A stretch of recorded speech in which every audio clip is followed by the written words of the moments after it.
ایک یہ کہتی ہیں کہ کیا بند بوتل پر دم کر دیا جائے تو ٹھیک ہے؟ دیکھیں، دم کا مسئلہ یہ ہوتا ہے کہ جب آپ قرآن کی کوئی چیز پڑھتے ہیں، کوئی ذکر الہی کرتے ہیں، کوئی قرآن کی آیت پڑھتے ہیں، تو پھر آپ چاہتے ہیں کہ جو کچھ میں نے پڑھا ہے اس کی پھونک پانی تک پہنچے، تاکہ جو پڑھا ہے اس کا ایک اثر پانی تک پہنچ جائے۔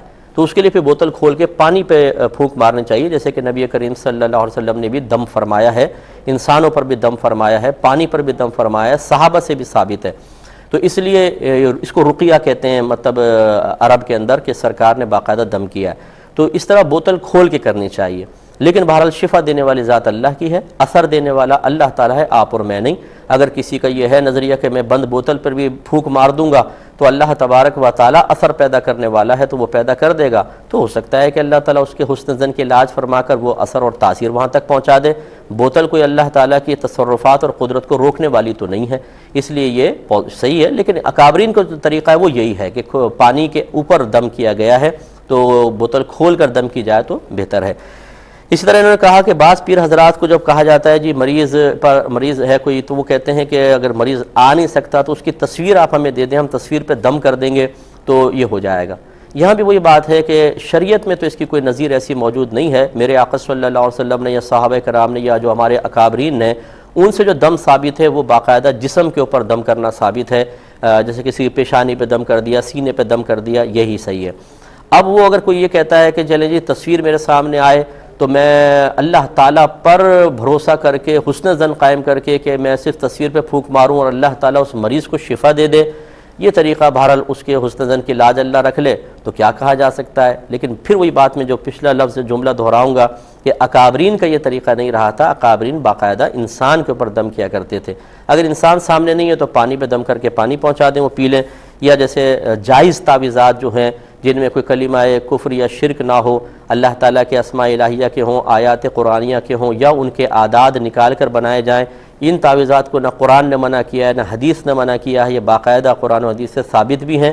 اس لیے انہیں قرآن و حدیث سے، قرآن سے براہ راست تعویذ ثابت نہیں ہے لیکن حدیث سے ہے، لیکن اگر ہم آیات دیکھیں تو پھر اس سے استدلال کیا جا سکتا ہے۔ اس لیے میں لفظ کو دہرا رہا ہوں، کوئی مجھے بات کو نہ پکڑ لے جی قرآن میں کہاں تعویذ کا ذکر ہے، تو حدیثوں میں تو بہرحال باقاعدہ ہے، اور صحابہ کرام نے تعویذات بچوں کے گلے میں ڈالے بھی ہیں۔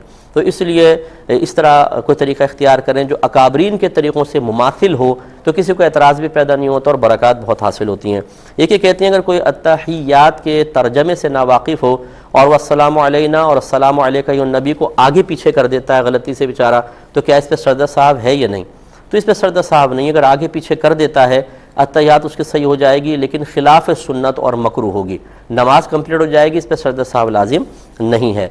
اچھا، گیس کے انہوں نے بتایا کہ ان کو گیس پرابلم ہے اور اس کو سولو کرنے کے لیے، حل کرنے کے لیے دوا بھی استعمال کر رہی ہیں، تو بار بار ان کا وضو ٹوٹ جاتا ہے، تو کیا ایسا کر سکتی ہیں کہ یہ گیس کو روک کر اور نماز ادا کر لیں؟ دیکھیں، فقہاء نے یہی لکھا ہے کہ اگر کوئی ایسا عذر انسان کو لاحق ہو جائے کہ اس عذر کی وجہ سے اس کی طہارت باقی نہ رہتی ہو اور اس وقت کے وہ فرض پورے نہ کر سکتا ہو، تو سب سے پہلے اس کو غور کرنا چاہیے کہ کوئی میں ہیلا کر کے کسی طریقے سے وقتی طور پہ عذر کو روک کر نماز ادا کر سکتا ہوں یا کر سکتی ہوں یا نہیں۔ اگر وہ کر سکتا ہے تو اس ہیلے کو اختیار کرے، اور یہ بھی جو آپ نے بتایا یہ کہ ہیلا ہی ہے، تو آپ کے لیے شرعاً اجازت ہوگی کہ آپ روک کر اور نماز کو ادا کر لیں۔ لیکن ایک عام جو نارمل آدمی ہے، فرض کر لیں پیشاب کا غلبہ ہو رہا ہے، فرض کر لیں وہ گیس کا پرابلم نہیں ہے، اس وقت گیس کا غلبہ ہو رہا ہے، اس کے لیے نماز پڑھنا خلاف سنت اور مکروہ ہوگا۔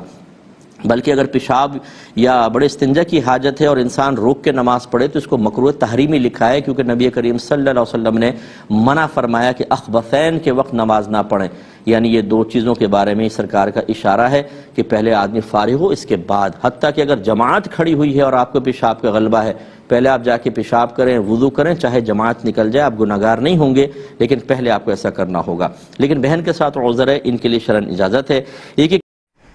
ایک یہ پوچھا گیا کہ بال اور ناخن کاٹنے کی مدت کتنی ہے اور ان کی مقدار کیا ہے، اور کیا بال یا ناخن کی کوئی ایسی مقدار ہے کہ اگر اس تک بال یا ناخن پہنچ جائیں اور نہ کاٹے جائیں تو کھانا پینا حرام ہو جائے؟ دیکھیں، بال یا ناخن ایک ہفتے میں کٹوانا سنت کریمہ ہے۔ اگر 15 دن تک چلے گئے تو مکروہ تنزیہی ہے۔ مکروہ تنزیہی اس فعل کو کہتے ہیں جس کو شریعت نے ناپسند تو کیا ہو، لیکن وہ ناپسندیدگی اتنی نہ ہو کہ اس کا کرنے والا گناہگار ہو جائے۔ یعنی 15 دن تک دیر کرنا ناپسندیدہ ہے لیکن گناہ نہیں. لیکن اگر کوئی 40 دن تک بال یا ناخن نہ کاٹے تو اب وہ گناہ گار ہوگا، کیونکہ 40واں دن سمجھ لاسٹ لمٹ ہے، اس کے بعد دیر کرنا مکروہ تحریمی ہوگا. اس لیے جو مطلب موئے زیر ناف وغیرہ ہیں یا ناخن وغیرہ ہیں، بہتر تو یہ ہے کہ ایک ہفتے کے اندر کاٹے جائیں، جو سنت کریمہ ہے، اور یہی انبیاء علیہ السلام کا طریقہ بھی رہا ہے. زیادہ ہو جائے تو 15 دن، اس سے اوپر کوشش کریں کہ نہ جانے دیں. لیکن پھر بھی کوئی مجبوری ہے، کوئی توجہ نہیں رہی، کام میں مشغول انسان زیادہ ہے، تو 40 سے اوپر تو ہرگز نہیں ہونا چاہیے، ورنہ پھر گناہ ہوگا. تو یہ اس کی مدت ہے. مقدار جو ہے، ناخن جو ہیں مرد ہوں یا عورت، ہماری خواتین بہنیں سمجھتی ہیں شاید لمبے ناخن رکھنا ہمارے لیے شرعاً جائز ہے، کیونکہ وہ سمجھتی ہیں زینت کا سبب ہے، ہاتھ ذرا خوبصورت نظر آتے ہیں، نیل پالش وغیرہ لگاتی ہیں تو دور سے ہی بڑی خوبصورتی نظر آتی ہے. لیکن حقیقت یہ ہے کہ نبی کریم صلی اللہ علیہ وسلم نے ناخن بڑھانے کی ممانعت میں مرد اور عورت دونوں کو شامل فرمایا ہے.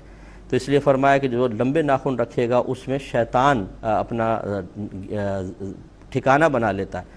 اب شیطان اس میں ہوگا تو وہ جہاں پر بھی ہاتھ وغیرہ لگ رہے ہیں کھانے وغیرہ کے اندر، گویا کہ اس میں شیطانیت کا اور روحانیت کی کمی کا دخل ہو جائے گا اور وہ نقصان کا باعث ہے. اس لیے ہماری بہنوں کو بھی چاہیے کہ اپنے ناخن کاٹ کر رکھیں. بس اتنا کہ یہ جو ہماری کھال ہوتی ہے اس تک پہنچ جائیں ٹھیک ہے، اس سے آگے نکلنا تھوڑا سا بھی یہ شرعی طور پر ممنوع ہوتا ہے، اس کو کٹوانا چاہیے. ایک کال لیتے ہیں، پھر انشاءاللہ اس جواب کو کمپلیٹ کریں گے. مقدار ابھی بال کی باقی وہ میں عرض کرتا ہوں. السلام علیکم. بالکل عرض کرتے ہیں. تو آپ کی خدمت میں گزارش کر رہے تھے کہ بال یا ناخن ایک ہفتے میں کٹوانا سنت کریمہ، 15 دن تک دیر کرنا مکروہ تنزیہی، اور 40 دن کو کراس کر جائیں تو مکروہ تحریمی ہے، گویا کہ اس سے پہلے کروانا ضروری ہوتا ہے. ناخنوں کی مقدار آپ کو بتا دی کہ ناخن بس یہ کھال تک پہنچ جائیں کافی ہے، اس سے اوپر بڑھیں گے تو یہ مکروہ ہوتے ہیں، خلاف سنت ہیں. اور جو موئے زیر ناف کی مقدار، عموماً لوگ اس پہ بڑے پریشان ہوتے ہیں، اور چونکہ اس قسم کے مسائل ہمارے ہاں شرم کے مسائل سمجھے جاتے ہیں. ویسے ہم لوگ جو کچھ کام کر لیں، برائی کا کام کر رہے ہوں، گھر والوں کے ساتھ مل کے کر رہے ہوں، لیکن ہمیں شرم و حیا نہیں آتی، لیکن مسئلہ معلوم کرتے ہیں تو شرم آنے لگ جاتی ہے. تو یہ اچھی طرح یاد رکھیں کہ ناف کے نیچے سے صفائی شروع کریں گے، اور رانے اس میں شامل نہیں اور پیچھے کا حصہ اس میں شامل نہیں. باقی جتنا ناف کے نیچے کا حصہ ہے تمام حصے کی صفائی کرنا سنت کریمہ ہوتا ہے. ایک یہ اچھا یہ بھی جیسے اب یہ بچوں کے اندر مشہور ہوتا ہے، بچوں سے مراد یہ اسکول کالج کے لڑکے وغیرہ کے اندر، کہ اگر جو بال صاف کرنا ضروری ہوتا ہے اگر وہ چنے کی مقدار کے برابر ہو جائیں اور نہ کیے جائیں تو کھانا پینا حرام ہو جاتا ہے. یہ بالکل غلط مسئلہ ہے، اس طرح کچھ بھی نہیں ہوتا. فرض کر لیں خدا نہ خواستہ کوئی 40 روز تک بھی نہ کاٹے، اور مطلب چنے کی مقدار تو بہت دور کی بات، اس سے بڑے بھی ہو جائیں، اس کے باوجود کھانے پینے پہ کوئی فرق نہیں پڑے گا. کھانا پینا طیب اور حلال ہے، اس کا ان بالوں کے صفائی سے کوئی تعلق نہیں، یعنی حلت اور حرمت کا کوئی تعلق نہیں ہے. اب باقی وہ جو حکم ہے ہم نے آپ کو بتا دیا کہ 40 دن کے اوپر کریں گے تو اس دیر کرنے کی بنا پر گناہ گار ہوں گے، لیکن اس کی بنا پر کھانے پینے پہ کوئی فرق نہیں آئے گا. یہ کہتی ہیں اگر ہم بالٹی کے پانی سے نہا رہے ہوں یا بالٹی سے نہا رہے ہوں تو کوئی ایسا طریقہ بتائیں کہ وہ پانی ہم احتیاط سے استعمال کر لیں، مستعمل وغیرہ نہ ہو. پہلے سب دیکھنے والوں کو میں گزارش کر دیتا ہوں کہ دیکھیں پانی جو ہے وہ، یہ بہن نے کیوں پوچھا وہ میں سمجھا رہا ہوں، کہ پانی بذات مطہر ہے. بذات کا مطلب کسی پاک کرنے کے سلسلے میں کسی اور چیز کا محتاج نہیں. مطہر مانے پاک کرنے والا، کیونکہ اللہ نے فرمایا وَأَنزَلْنَا مِنَ السَّمَاءِ مَاءً طَهُورًا، ہم نے آسمان سے پاک کرنے والے پانی کو نازل فرمایا. اس کا مطلب ہے پانی کے اندر پاک کرنے کا وصف موجود ہے. آپ نیت کریں نہ کریں، جیسے آگ میں جلانے کا وصف موجود ہے، نیت کریں نہ کریں، ہاتھ ڈالیں گے جلے گا ضرور. اگر آپ کہیں میں ہاتھ ڈال رہا ہوں، نیت یہ ہے کہ جلوں نہیں، پھر بھی جلیں گے آپ. جواب کمپلیٹ کرتا ہوں ایک مختصر سے بریک کے بعد. تو ہم آپ کو بتا رہے تھے کہ پانی میں اللہ نے پاک کرنے والا وصف رکھا ہے، لہٰذا اگر بالٹی میں پانی ہے، آپ جیسے اس میں ہاتھ ڈالتے ہیں بغیر دھلا ہوا، بے وضو ہیں یا حالت جنابت میں ہاتھ ڈالتے ہیں اور یوں نکالیں گے، یہ پانی جو ہے وہ آپ کے اتنے حصے کو پاک کرے گا. پاک کرنے کا مطلب یہ ہے کہ آپ کے ہاتھ پر ایک نجاست تھی جو اس پانی میں مل گئی، یہ پانی مستعمل کہلاتا ہے. حالانکہ بے وضو شخص کے جسم پر کوئی ظاہری نجاست نہیں ہوتی، لیکن شریعت نے کہا ہے کہ نجاست ہے، تبھی تو ہم بے وضو نماز نہیں پڑھ سکتے. پہلے اس نجاست کو وضو کے ذریعے دور کرو، ایسی نجاست جو نظر نہیں آتی اس کو نجاست حکمیہ کہتے ہیں۔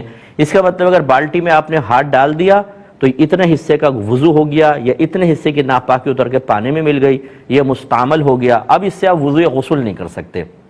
یہ وہ بہن پوچھ رہی ہیں کہ ہم غسل کریں تو کس طرح کریں کہ پانی مستعمل نہ ہو، استعمال شدہ نہ ہو۔ اب اس کا طریقہ یہ ہے کہ آپ پہلے اتنے ہاتھ دونوں علیحدہ دھو لیں تاکہ اگر بالٹی میں ڈبہ وغیرہ ہے اپنا ہاتھ ڈالیں تو پانی ناپاک نہ ہو، مستعمل نہ ہو، پھر وہ ڈبہ نکال کے آپ احتیاط سے نہائیں۔ ہاں یہ ضرور ہے جب آپ نہا رہے ہیں اور کچھ چھینٹیں فرض کر لیں آپ کے بدن کی اس پانی میں چلی گئیں تو جو آپ کے بدن سے گر رہا تھا یہ مستعمل پانی تھا کیونکہ نجاست حکمیہ لے کر گر رہا ہے، جو بالٹی میں پانی ہے وہ غیر مستعمل ہے، اور اصول یہ ہوتا ہے کہ مستعمل اور غیر مستعمل آپس میں مل جائیں، جس کی مقدار زیادہ ہوگی حکم اسی کا ہوگا۔ اس کا مطلب ہے نہاتے ہوئے چند چھینٹیں پانی میں چلی بھی گئیں تو بالٹی میں غیر مستعمل کی مقدار چونکہ زیادہ ہے اس لیے وہ سب کا سب نہانے کے قابل ہی رہے گا، آپ کی ایک آدھ چھینٹ جانے سے پانی ناپاک یعنی مستعمل نہیں ہوگا۔